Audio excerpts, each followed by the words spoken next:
dahil kulang ang ilaw, kundi dahil hindi umabot dito ang liwanag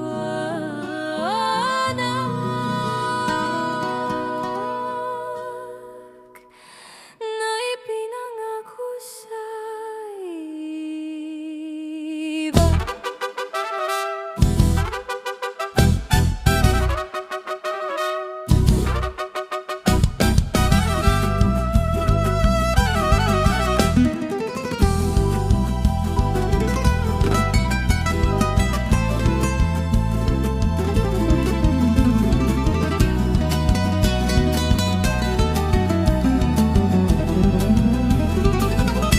Madilim ang mundo, ginagalawan ko, habang ang syudad ay kumikislap, ang lugar ko'y nananatiling tahimik, parang pahinang hindi naisulat. Madilim ang mundo, ginagalawan ko, hindi kasi abot ang progreso sa lugar ko. Parang tren na dumaan sa istasyon, pero hindi kailanman huminto. Dito ang pag-asa ay naglalakad ng nakayuko, ang pangarap ay nagbibilang ng bawat taon.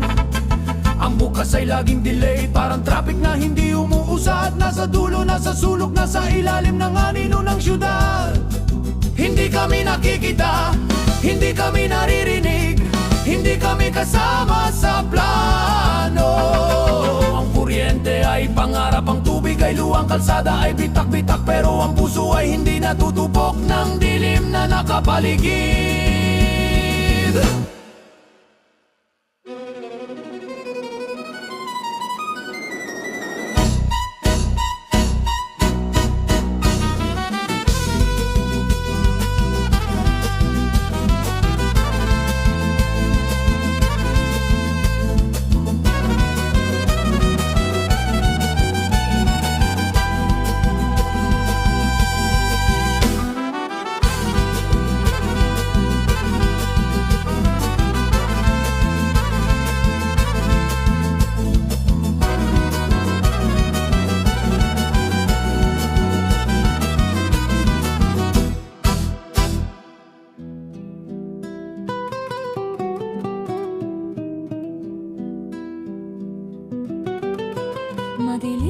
Madilim ang mundong ginagalawan ko, pero hindi ako bulag, nakikita ko ang puwang, ang bitak, ang posibilidad. Madilim ang mundong ginagalawan ko, pero hindi ako susuko.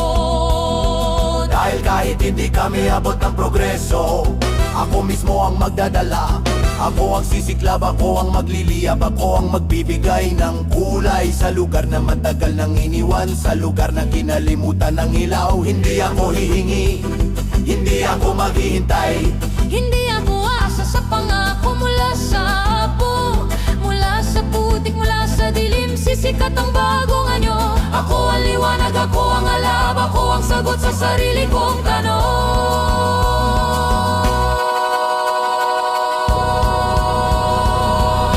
ako mismo ang magdadalang ililiwanag sa lugar na matagal nang iliwanag.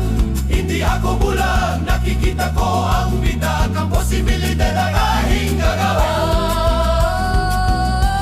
Ako mismo ang magdadalang ililiwanag sa lugar na matagal nang iliwanag. Hindi ako bulag, Nakikita ko ang bitak, ang posibilidad na aking gagawin. ako mismo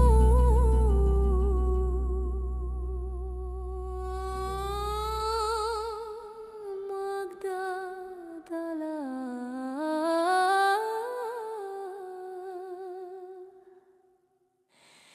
sa lugar